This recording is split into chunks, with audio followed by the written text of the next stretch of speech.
Hello, everyone. Thank you so much for joining us today for our Retail Growth After the Pandemic, a Fresh Perspective. I would like to introduce you to our panelists today. Joining us, we have Simon Calvert, we have Ajay Agarwal, we have Don Berkey, we have Giovanna Questioni, and we have Dipankar Makharaji. With that, I will hand it over to Ajay to get us started. Thank you, Kathleen. Thank you very much. Welcome to all of you, and hope all of you are doing very well and very safe. This is truly a global session. I'm told that we have participants from all over the world: US, UK, Europe, Middle East, and South Africa, and obviously India. And this is truly a wonderful feeling to speak to so many of you from all over the world. So Nihilent, we are actually a global consulting company with technical services as well as business solutions, and we solve business problems using a human-centric approach, and that's our core mantra. We have offices all over all continents, all 6 continents we work with, and we believe in looking at business in 4 key factors, and some of them are, for example, predictive but responsive, largely because to build business intelligence platform for consumers, for demand, for inventory, for sales. Digital first, but integrated. The idea is to build to make organizations digital, where not only they integrate physical world with the digital world, but also create intelligence across the company for business intelligence and for various other functions. And rapid and agility, because today it is becoming important that we are able to quickly integrate whatever business changes are very, very quickly. And so rapidity and agility is becoming very important for technology adoption. And finally, we're talking of innovation, which is where the flexibility and innovation comes into picture to build changes, especially in the times of COVID, when businesses are looking at different models in a very quick format, and also in affordable manner and at a very low cost. And since retail is one of the most affected business in these times, and these things become very, very important and critical for our industry. So keeping this in mind, we have actually created 2 products for COVID. I thought I'll just briefly give you before we go forward, before we start with the panel. So one is called Resense. The purpose of Resense is that we are using AI/ML technologies for forecasting, assortment management, for demand forecast, for sales forecast, and price optimization. And this is something, this is like a platform where we quickly integrate with the retail business, and we help them to meet the current requirement. And then we have got another product called Argus, which is actually a store analytics product, but we have also built in a lot of COVID functionalities to make retailers compliant to COVID guidelines. For example, social distancing within the stores, masking in the stores, queuing in the store, controlling number of customers in the store, various functions. So these are some of our innovations which we have recently introduced, and I thought you will find them interesting. Now let me move on with our panel, and we have these wonderful 4 people from all over all continents. For the last 12-16 weeks, the industry is going through a very, very turbulent time, and I can use any word. All words have become cliche in the last 16 weeks. And we started reacting 16 weeks ago, 12 weeks ago, most of the retailers, and there was a panic amongst industry, panic amongst customers. And as we got into the weeks, into the stage of the retrieval of the industry, we realized that there was a lot of confusion in the industry. Some formats were working, some were not working, some were struggling to cope with the customer requirements, and some were not sure what's going to happen. A lot of job losses which happened, and on top of that, supply chain was completely disrupted across the industry, and that was the biggest damage which happened.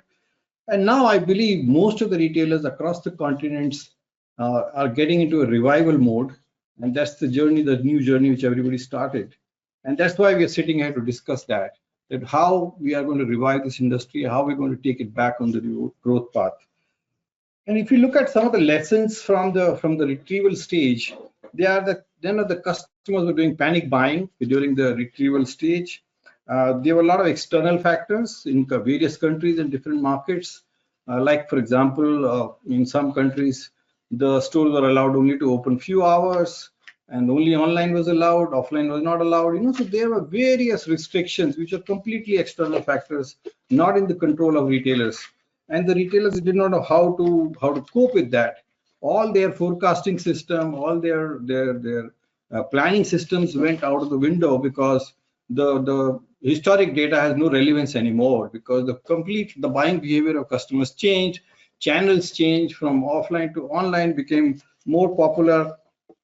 Contactless became a new trend. People started talking of contactless retail, no physical retail, things like that.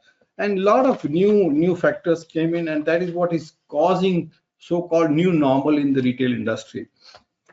And then the customers are coming with new habits. As the customers returning back to the shopping, they have new habits and new likings and dislikings about that. And that's where I think, let me start my discussion. Let me bring Don into picture. Don comes from a market research organization, one of the leading MSA in the US. And Don, what do you think? The reports from China are suggesting that the customers, after the outbreak is over, they are coming back with new habits of, for example, healthy food, fresh food, and their buying patterns are completely different. Their buying requirements are completely different, and retailers are struggling to put those whole assortment in place, the new assortment in place. So, what is your view as a market research leader globally? What are your findings, and what is your view about consumer brands and the consumer products? Yeah, thank you, Ajay. Interesting question. And I think you're going to find that in the different parts of the world, you're going to have different answers. And I think our answer here for what's happening in the US is slightly different than what you're seeing in China today. The US is a little bit behind the curve in terms of the virus here in the US and our stage. I think today, we've had now over 2 million cases just today within our country. So we're still in sort of the midst of it. So here's what we're seeing. And I want to talk a little bit about management science associates, because the information I'm going to be giving you today is from tracking of the convenience channel. And the reason I'm using that is because convenience channel in the US represents 57% of all the stores in our country. As an example, the drug class of trade represents about 4% of stores. So there's 160,000 convenience stores across the US. And management science looked at what was selling in those stores, and I think we can make a few predictions just based on what you asked. The point being that convenience represents our lives. It's what people eat, it's what they drink, it's what they buy in the spur of the moment, it's what's interesting to them. So if there's a canary in the mine, an example, a leading edge indicator, it may be what we're seeing today in convenience, which may give us an indication as to the way consumers are going to be buying, shopping, and the assortment retailers will need following this pandemic.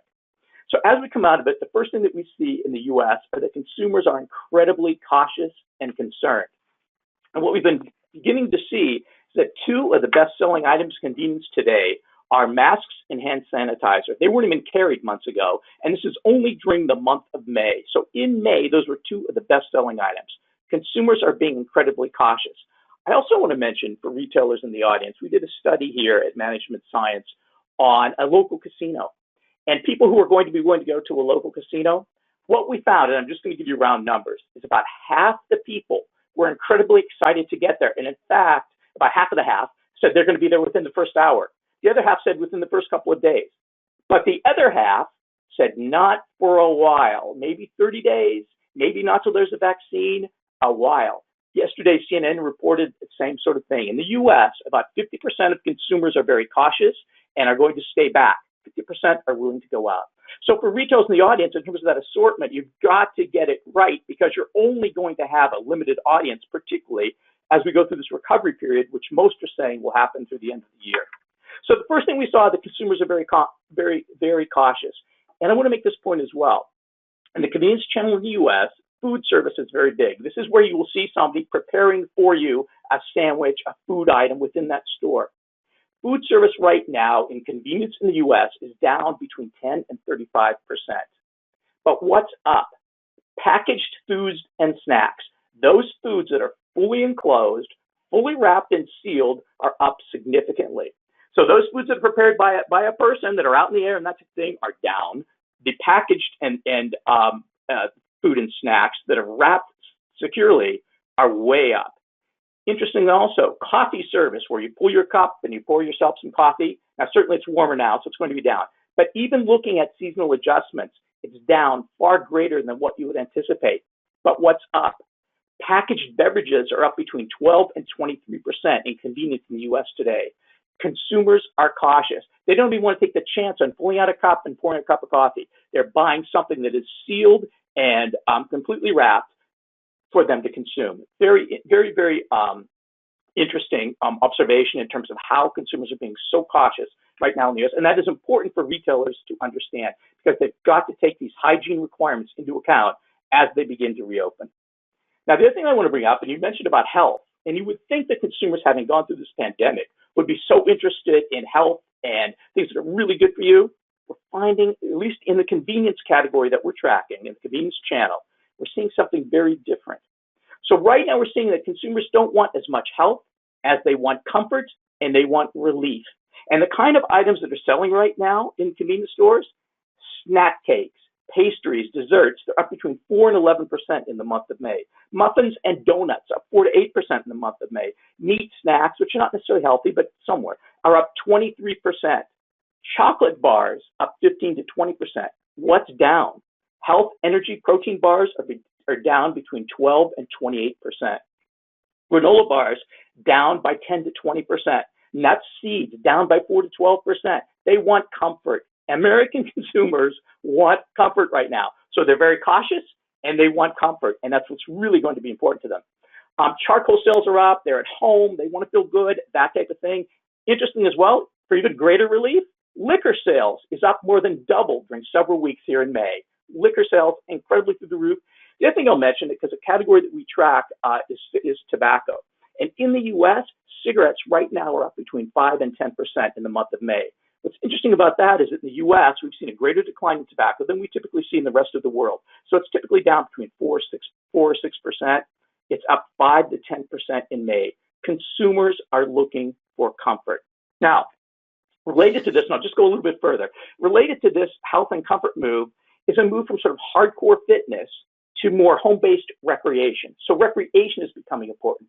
So inconvenience, again, even though we seasonally adjusted for these numbers, night crawlers, bug spray, insect repellent, way up. Consumers want to get outside. They want to hike. They want to fish. They want to be active. Home-based activities becoming far more important. In the US today, fitness centers are becoming very hard to use. You have to make an appointment. They have to write things down. You have to be very careful. It's going to be difficult for people to get back into fitness. But recreation, along with this comfort, will be incredibly important to them. And that's something for the retailers in the audience to keep in mind. Now, just as that's becoming more important during this recovery period, we're seeing strong distributor data in terms of hardware and what's happening in that category. So while consumers are looking for comfort in the US, they're also looking for comfort in their home and in their environment. So they're fixing up their home, and that's a retail establishment that will be doing very well based on some preliminary numbers that we have here and some belief. One of the points that I'll make as well is that consumers seem to be more price conscious. So in some categories, we are seeing where lower priced brands, private label brands are really doing very well. Unemployment rate in the US, as you know, and as much in the world, is an all-time record high. They're predicting now at the end of the year, it'll still be at the 9 to 10% level. Pricing will be important for the retailers. So if I had to give a sort of a summary, in the US for retailers, the next normal is that it's got to be safe to shop, sealed items, reducing the touch points, maybe an exterior entry to your store so they don't have to walk through an enclosed area. Secure hygiene protocols will be incredibly important. In addition, they want comfort rather than health. They want to feel good and they want relief. They want to be home-based activities. That's what's going to be important, and price will continue to be important. So in summary, and those are just some general observations based on our convenience store data, this is where consumers are going within the US. That's a lot of information, Don. Thank you very much. Now, let me, Ioana, let me come to you. you spent so much time on fashion, beauty, and lifestyle retail in Europe, and you have a lot of understanding of the whole space across the region. In your sense, you because the fashion and the beauty is one of the category which is most affected. It was almost zero in the last 3 months. Business, especially if you look at some of the seriously affected countries in Europe, it was almost dead. How do you think this outbreak, how these categories will recover and how they will come back to life? Thank you, AJ, for this question. Well, what I can see across Europe, but especially in France and in Italy, is that fashion and cosmetics are really impacted, as you told, and they are reacting in a different way. Starting from the fashion, for example, some companies are trying to arrange the shopping experience like something really special. So they are reinventing their way to do business. For example, creating a store visit only by appointment, creating a good and safe environment. And someone else are trying to work more on click and collect. So you can buy online and go to the shop, and you don't need to enter because you will find your shopping assistant exiting the store and giving directly to you your product. However, in cosmetics, apparently is quite difficult because the perception clients have is that touching product and trying to use the product is not really safe. So they avoid a bit to visit the stores. But the most interesting point is that lipstick that usually during crisis had a big peak now is like a nightmare because apparently is not the best performing product. And the reason is because with a mask, you cannot show your lipstick. So why you should buy a lipstick? That's a bit the fact. But the most important point that I would like to highlight is that these companies are trying to adapt in a new way or testing a new way, but the real focus is the consumer behavior and the consumer expectation. So really today, the consumer is the target, or if you prefer, the focus of the shopping experience. And digital solutions can help in that stage. And the companies and brands are trying to accelerate a bit what they did in the past, because they started to think to the new technology, to understand the consumer's behavior in the store, and now they are thinking that maybe they should increase and accelerate this transformation in order to be able to understand quickly what happens in their stores and to be able to react quickly. So in some minutes instead of some days, some weeks.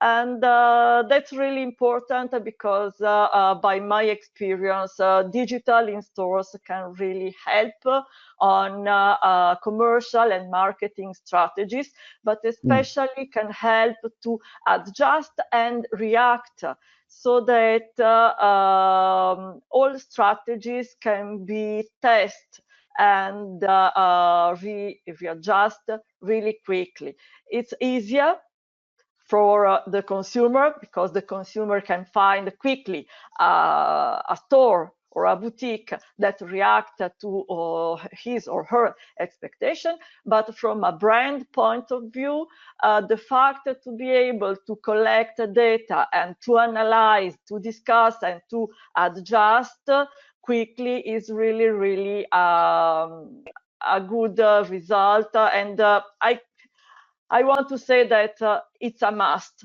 if we want to be able to react to this kind of crisis. That's my point. Thank you. I think we'll come to the digital points very soon on that. Thank you, Joanna.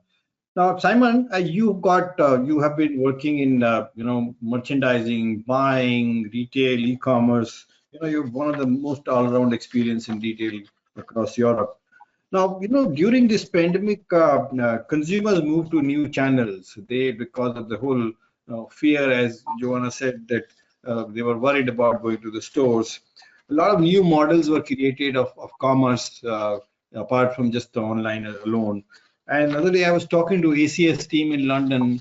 We were having a call with them, and they say the essential and non-essential. How will they reestablish? Because the non-essential category is very badly impacted across Europe, and they are still trying to figure out how to revive. Now, in your view, how will they reestablish? How both the models, non-essential, essential, will reestablish to these new channels in the coming months while they're facing the face of the revival? Well, there's going to be an awful lot of uncertainty in terms of as government restrictions are released. There's going to be competing factors going on with demand. There's going to be constrained demand because of customer trepidation, which you've just mentioned. You've got high e-commerce participation currently, and that's likely to continue, especially as demand for a product that hasn't been popular in lockdown comes more back on stream. So it will vary from category to category. Don's talked about the categories that are doing well in the US. In the UK, it's slightly different. There definitely is a move to more healthy lifestyle, whether that be home equipment or bicycles or eating more healthily, although conversely alcohol is also doing very well.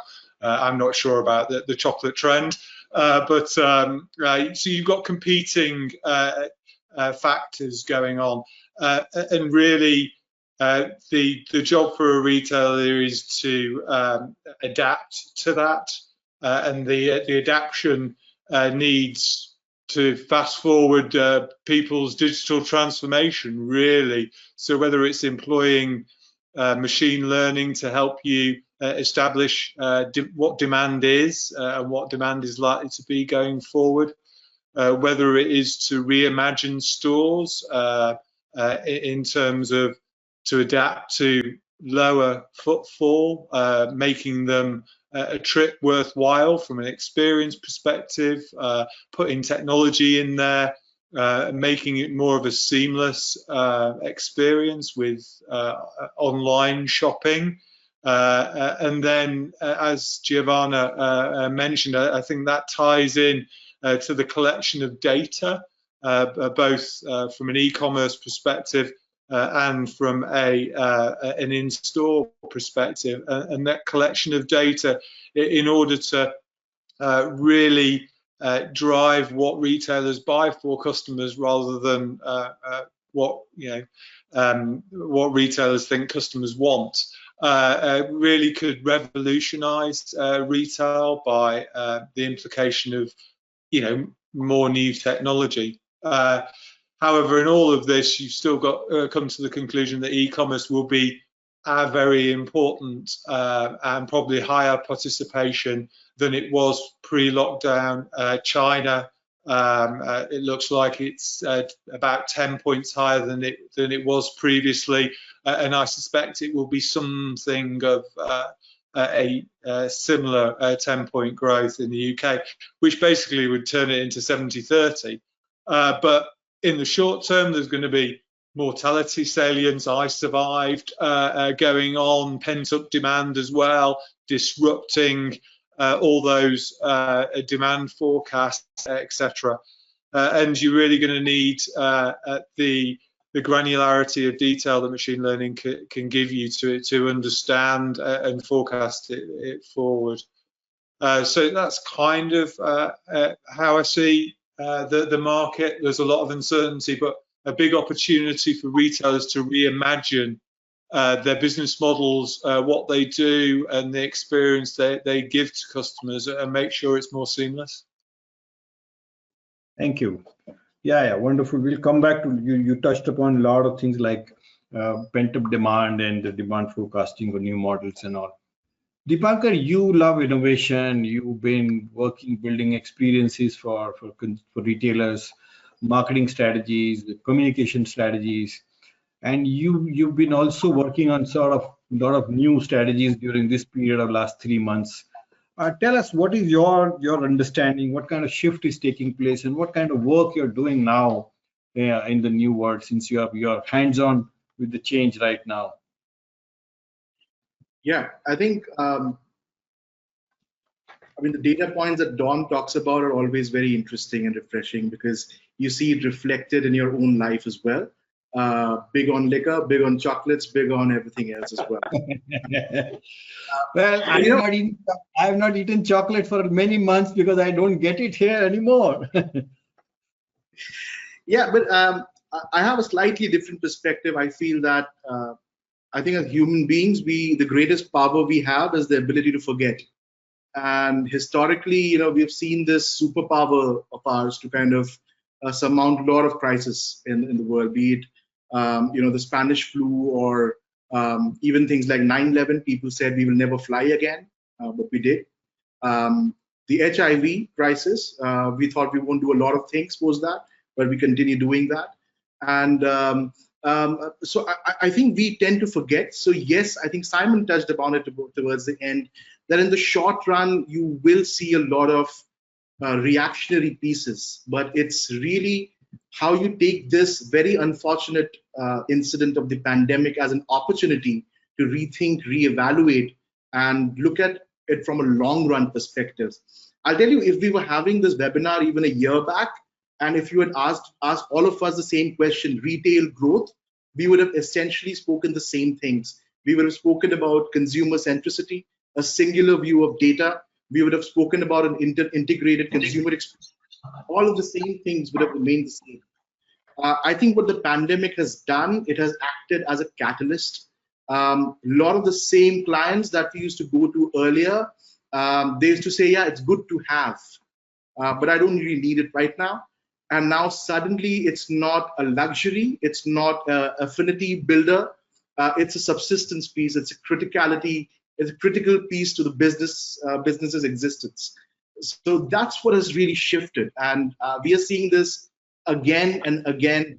People are reaching out proactively to us. We don't have to pitch anymore, talking about stuff like XR interventions and talking about predictive models which do not use historical sales data, or how to use computer vision. We have inbound inquiries for the first time where people are saying, hey, you know what, I got this problem, solve this for me. So that's what's really interesting. One last piece that I would touch upon before we really get into the other stuff is, I feel the purpose has really shifted as well. I would talk about technologies like augmented reality and virtual reality. Most retailers, or any business for that matter, used to treat this as one of those things to build consumer engagement, some brand affinity and stuff like that. But now suddenly the lens has changed, and they're looking at, okay, how do I create conversions out of this? I mean, augmented reality is no longer really about a Snapchat filter anymore, or about just these, for the last 10 years, we've been looking at YouTube videos of magic mirrors where you try on different clothes. What has it ever done, except for in a few instances, perhaps? But now people are looking at it from I'm working on projects where we are looking at front cam and rear cam experiences from a completely different perspective, and looking at augmented reality or interactive video from a purpose of conversion. So yeah, I think it's an interesting situation that we are in. And I'm all for partnering companies who are not looking at a knee-jerk reaction, but more as treating this as an opportunity to pivot and really move towards meaningful transition and transformation. Thank you, Dipankar, as always.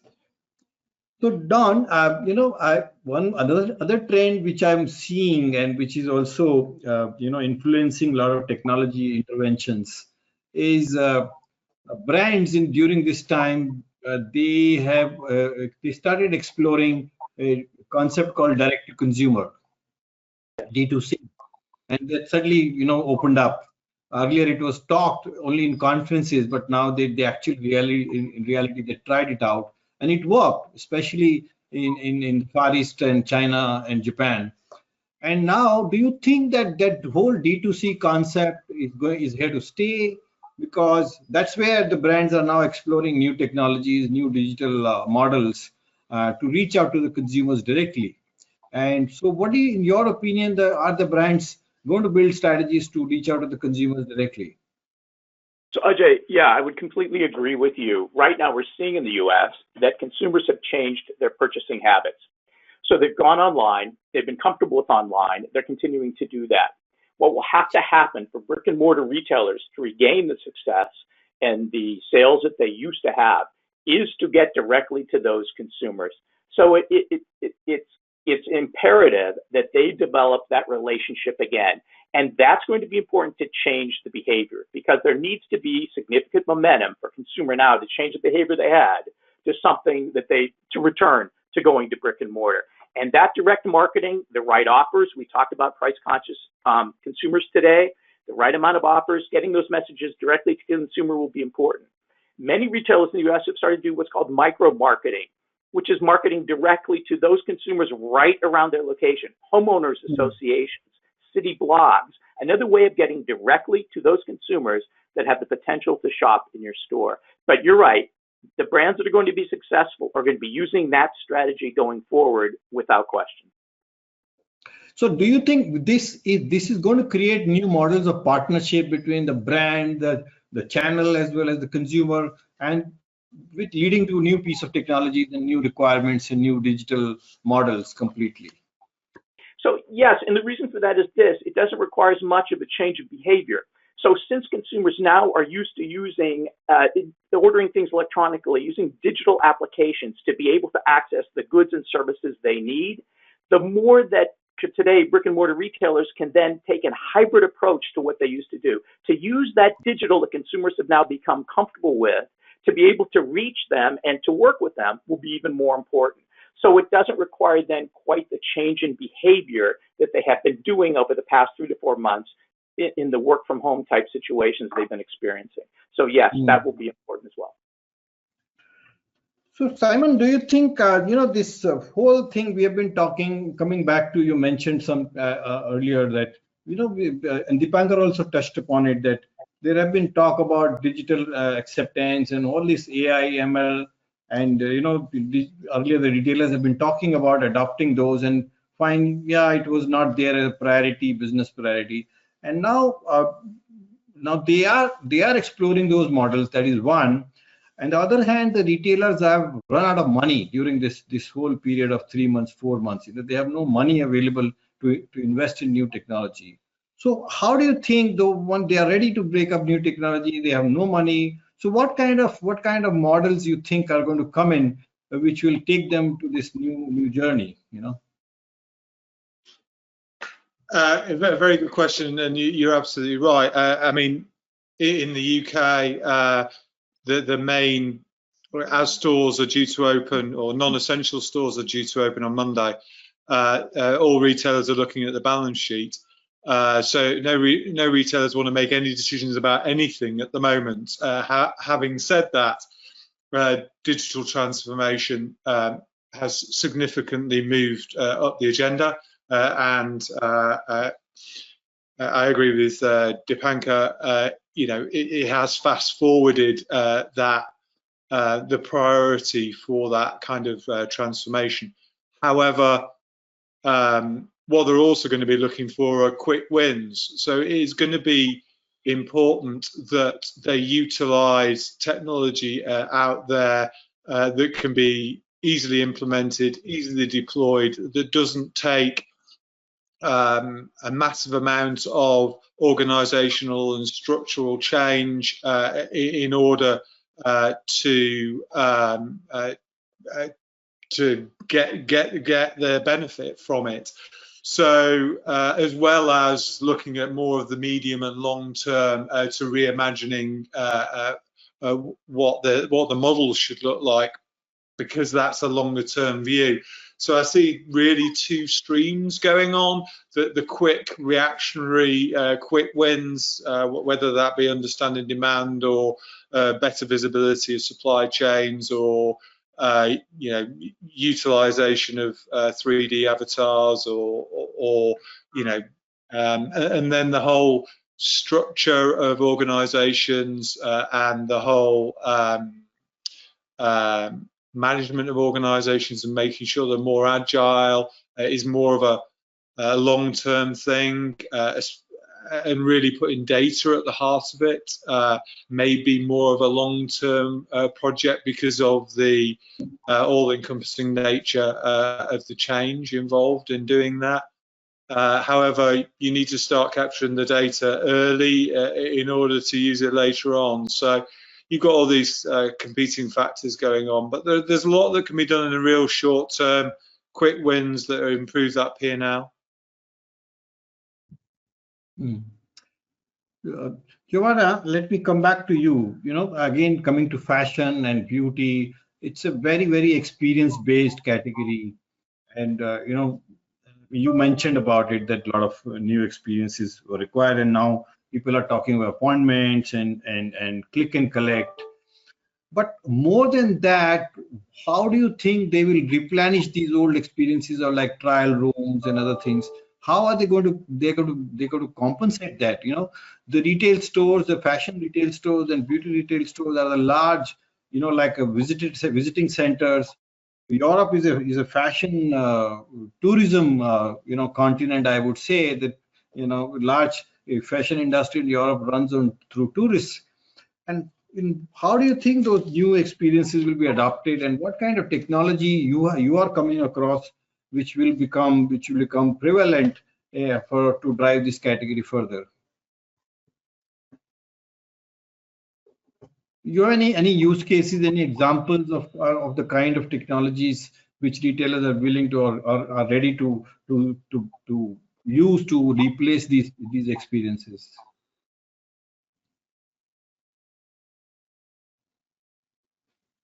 Joanna, can you hear me?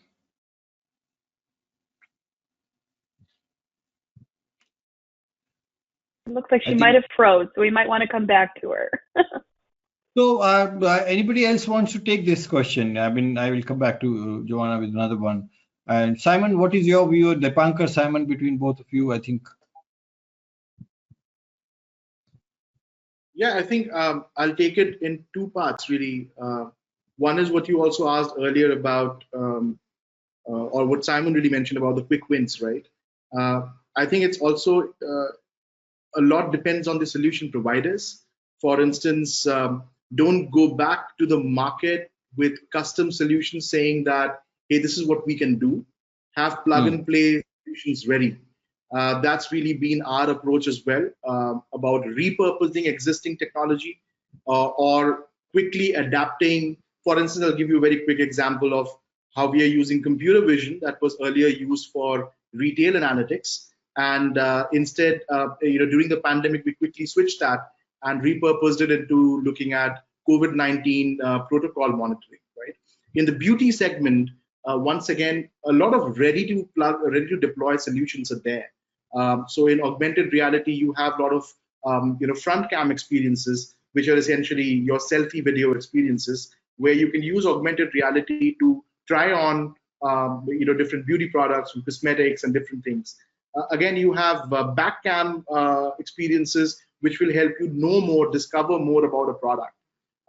Similarly, the so-called virtual mirrors that you've been seeing all this while, they can really be taken to another level by essentially adding a piece of recommendation engines, bringing in influencer content to support what you're seeing on your virtual avatar and trying to help with the purchase decision going forward. Elimination of the trial room using virtual trial rooms is possible. However, it's not scalable to that extent yet. I feel it's a slower journey, but it can definitely complement you can reduce the number of trials or number of visits to a trial room by using XR technology, and thereby kind of complement the entire consumer journey as well. I think Giovanna is back, so you might want to go back. Giovanna, you are back. So I was asking you a question. Do you have any list of technologies or digital models which are being adopted by the fashion and beauty retailers to replace the experiences? Because experience is very important in this industry, in this segment. Now, how do you think that people are talking of appointments, but the stores are actually meant for experiences? European fashion stores and big brand stores are meant for experiences. So how are they going to replace these experiences in this sphere of touch and feel? Yes. Technologies in mind, a specific piece of technologies in mind which you are coming across. Yes. While talking about the fashion industries, for example, you know that there are specific moments during the year where you have to sell your product to some buyers, etc. Before that, your product will go to stores. I am talking about multi-brand stores, for example. No.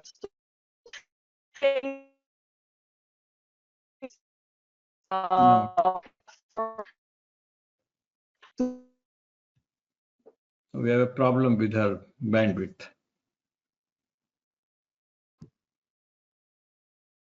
Okay, let me come to Don. Don, you mentioned something about micro marketing. It was a very interesting thing, and I wanted to understand. Again, coming back to the same question, in micro marketing, do you think there is a special piece of technology which will be driving these micro marketing models? I mean, how will it work? Because it's a very interesting concept which you touched upon, and I would like to really give us a quick intervention on this. Like, what do you think micro marketing? How will we help retailers on this or brands on this? Yeah, technology is going to be critical, Ajay, in many different areas as consumers come out of this, the current pandemic. And I think in a lot of cases, what will really count is what is going to happen over the next 6 months. Are we going to see resurgence of this virus? What will be happening? We know that consumers today are really comfortable with their personal device, their cell phone, whatever it might be. You've got to get that technology installed on that personal device. It has to be easy to use, and it has to give them many reasons to go to it often. And that will be the way that consumer will begin to use that technology so that they can communicate with the vendors they need, depending on the circumstances that are going to evolve over these next 6 months. So it's actually critical that retailers begin to look at that now, because developing that relationship with that consumer now will be important as things change. Because if they're comfortable with it, they'll stick with it. And it's a great opportunity now with consumers at home to develop those habits. So the technology is critical to a retailer being successful going forward in many different areas, and micro-marketing is just one of them. So Simon, finally, before we go to Q&A, and I think it was a very interesting discussion. Fine, last question I want to ask you, do you think the consumers will prefer experiences more over discounts and offers when they come to shop in stores now? Oh, what a question. I mean, price is still going to be vitally important, especially in sectors of the market where you've got oversupply for reduced demand at the end of the day.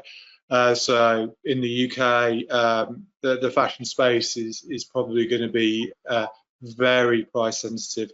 I think you've got a D2C happening, which will miss out the retailer potentially, and that's a big trend going forward.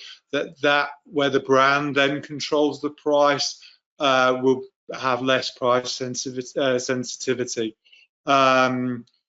especially in the short term because of unsold stock and seasonal gaps, because nobody's been buying anything. I can't see anything else, big sales for a long time in general in the next few months. And then by channel, it's going to depend, I think. It's still, the experience thing is still very important. We've got to remember in all of this that we are still fundamentally social creatures, and we want to have an experience. And you know, the 2D nature of e-commerce currently will also need to change as technology not too far around the corner develops, and that technology is then going to have to play a part in terms of improving the experience in stores. So I don't think this is the end for bricks and mortar at all. I just think it has fast forwarded the trends that we were already seeing by about 5 years, and we've all got to catch up to that trend. Of course, there are concerns about second spikes, etc. But hopefully, as countries and governments are a lot more able to cope and introduce the right strategy while protecting health and not completely clamping down on the economy. So that's how I see it. I think there'll be more clamour from customers for experience in general, and that needs to be provided in stores, but it also needs to be provided in other channels as well, because it's going to be a way of differentiating. And then the final thing I'd like to say is that the importance of brand is going to become even more important than it was before. Telling those brand stories, and those brands need to have a very, you know, strong ecological, social aspect to their values, because values are going to become more and more important as well going forward. Very purposeful, yeah. Brands have to become purposeful. Thank you. I think it was interesting. I got a lot of data, but we don't have time. I promised Kathleen that we'll give 15 minutes for question and answers, Q&A. Kathleen, over to you. Please let us know what are the questions, if we can answer. If there are specifically questions addressed to somebody, please address directly. Otherwise, we will see who will answer. Yes, not a problem. And just a reminder for everybody, if you do want to ask a question, please type it into the questions pane in the menu bar, and we will hopefully get to all of them. The first question that we have is from Sanjeev, and the question is, what could be the best way to understand consumer behavior, especially their future behavior? How to know what the customer will buy tomorrow, and that might be completely different than it is today. And this is an open question, so if anybody wants to take this, please go ahead. I think Don, I'll give that to you, Don. Well, yeah, just to sort of start out the answer there, here's what I would say. That is going to be incredibly difficult. And what's most important for retailers to realize right now is that flexibility will be key, and being able to move very quickly will be key. So the type of technologies that are needed is supply chain management, inventory management, consumer demand. It's really understanding that. It's looking at the micro trends within your sales data to see where are consumers likely to go. The other thing to watch for is the overall social environment. Is the virus coming back or not? We saw surge products that occurred at the time the virus hit. Consumers were loading up. Consumers were scared. Are they going to continue that behavior in the fall or not? If the virus doesn't come back, it's likely that this recovery period will be far shorter, and the type of products consumers will buy will be far different. Flexibility will be key, and the technology has to enable that flexibility. It's going to be hard to predict that consumer behavior, but being able to be totally flexible and allowing for that flexibility will enable you to react at the time that it hits. So I've got a counter question on this, Kathleen, if you allow me. And And let me ask that to Simon. Consumer behavior, do you think consumers' behavior will be different than what they have been historically doing till now, and the demand will not be based on the historic patterns, rather than there will be completely different patterns depending on the external factors like COVID impact and various other environment? Yeah, I mean, I believe that product life cycles will have been changed depending on the type of product you're talking about.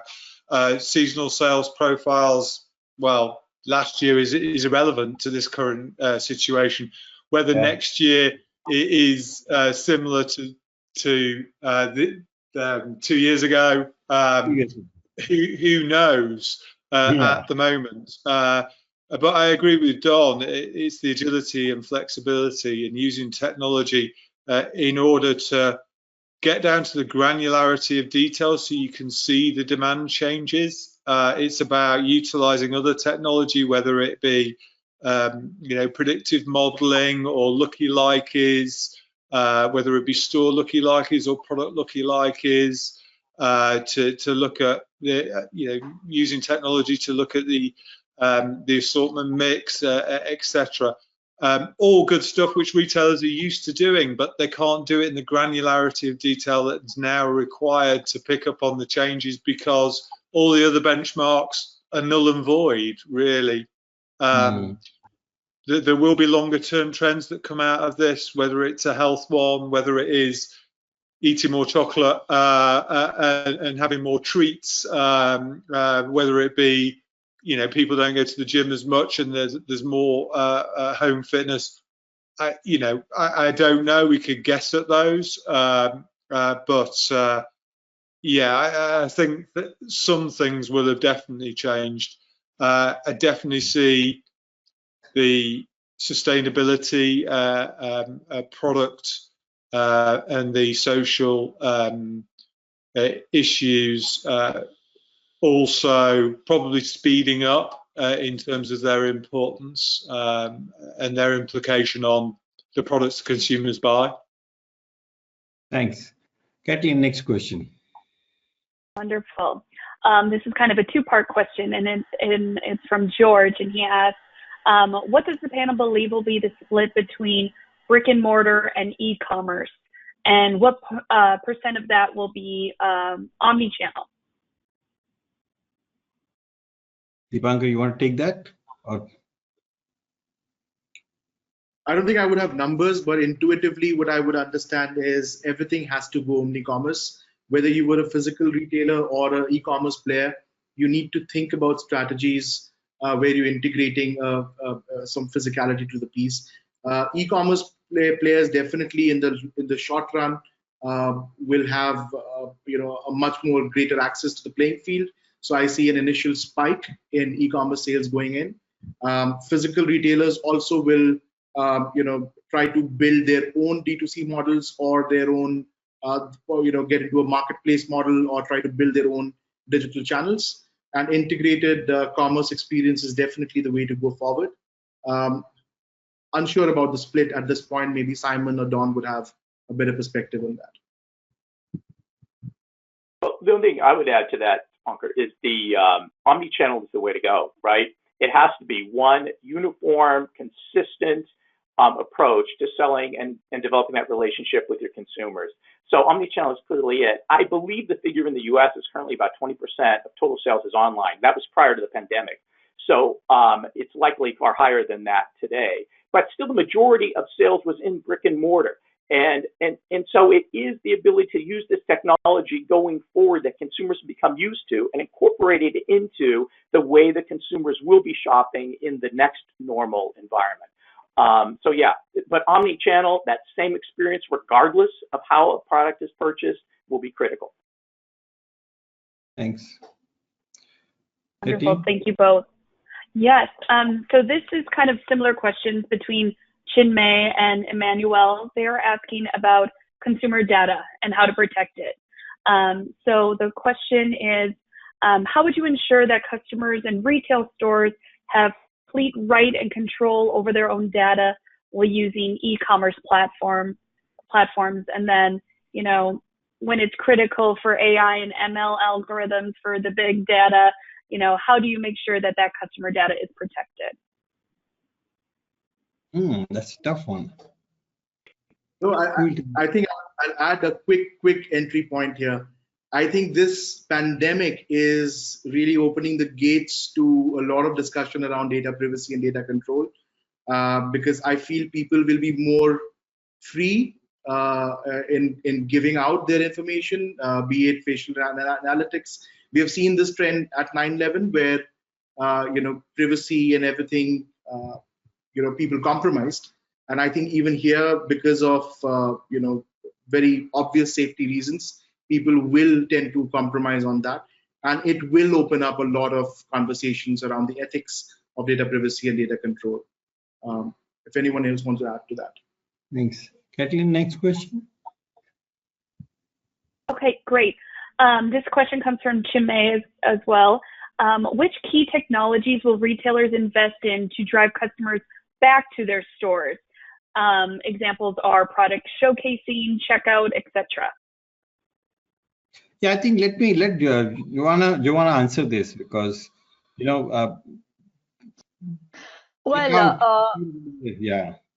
Yeah, from my experience, what companies, clients are doing about that point is more working on an efficient and consistent communication and consumer experience and a real omnichannels, because after the COVID, people will come back to stores because shopping is part of life, is sociality. So people want to come back to stores.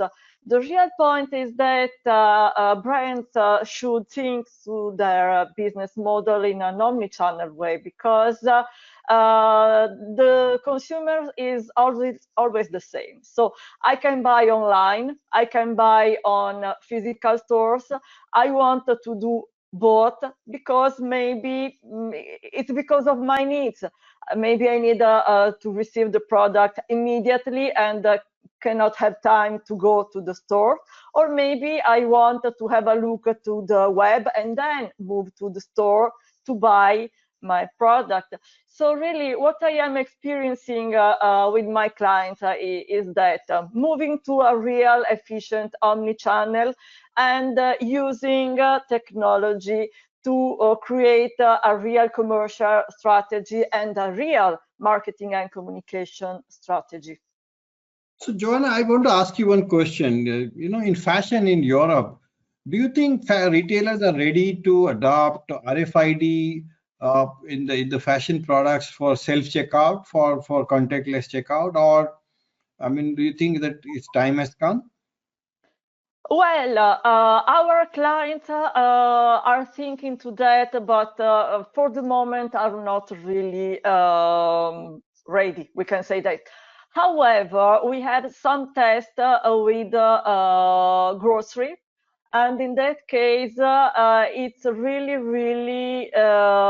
working well. So it's a test in a couple of stores, city stores, and it's amazing because it's clear, it's easy from a consumer perspective. So in that case, I guess that in the future they will move, but currently it's a matter of testing, creating the good concept, and then moving to the next step. About fashion and cosmetics, for the moment we are not at that stage, but maybe we will move quickly in some months. I guess that we are ready to think. Thanks. Kathleen, over to you. Wonderful. This question comes from Ankit.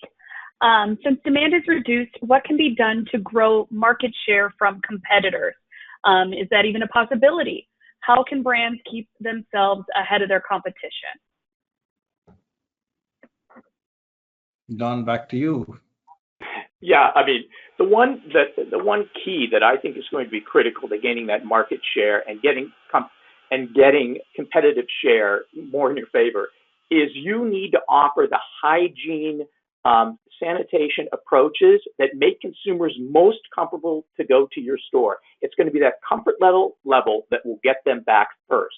And the retailers that are better able to manage that using digital, in fact, the American Specialty Retail Association just said, you're going to go into a mirror and it's going to virtually show you how a product will look on you in terms of apparel. As soon as you can incorporate that, making that shopping experience quicker, easier, with less touch points, you are going to have an advantage over your competitor. So it's the use of technology, the use of digital that consumers are now comfortable with and have been using now the past 3 to 4 months to purchase products, getting that incorporated into the actual buying experience to make for a sanitizing, efficient shopping experience. You're going to have the advantage over your competitor. You got to do it the best. Etienne? Wonderful, thank you. This next question comes from... How many more questions you have? Well, let's get to 3 more questions, if that's okay, if we just go over the hour just a little bit. This question comes from Jakan. Do you think that purchasing power and behavior will be the same? And then how could you better predict that?